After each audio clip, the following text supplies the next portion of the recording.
പിണ്ടി അരിഞ്ഞ് വെച്ചിരിക്കുക. പച്ചമുളക് ഈ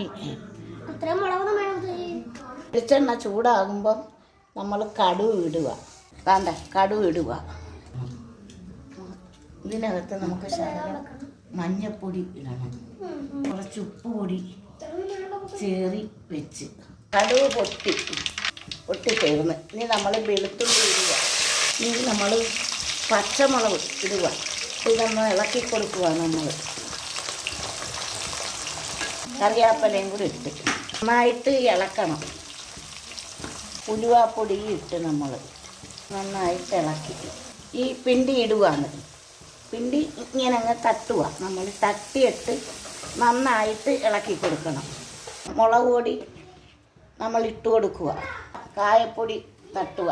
അതിൽ കായപ്പൊടിയും കൂടെ നമ്മൾ ചേർത്ത് അപ്പം നമ്മൾ അച്ചാറിന് ചേരുന്ന ഇതെല്ലാം ഇതിൽ ചേർത്ത് കഴിഞ്ഞ് ഇനി നമ്മൾ വിനാഗിരി അല്ല വിനാഗിരി ഏതാ അല്ല നിങ്ങൾ പറ അത് ഒഴിക്കുവാണ്. അച്ചാറ് ശരിയായി. ഇനി നമ്മളിത് ടിന്നിനകത്ത് ഇട്ട് വെച്ചിട്ട് 3 ദിവസം കഴിയുമ്പോഴാണ് നമ്മളിതെടുത്ത് കഴിക്കുന്നത്. അപ്പോൾ ഇതിൻ്റെ ടേസ്റ്റ് ഒന്ന് നോക്കണം. അടിപൊളി ടേസ്റ്റാണ്. ടേസ്റ്റ് ചെയ്ത് നോക്കുക കേട്ടോ. നിങ്ങൾ നോക്കിക്കോണം. എന്ത് നല്ല ടേസ്റ്റ്.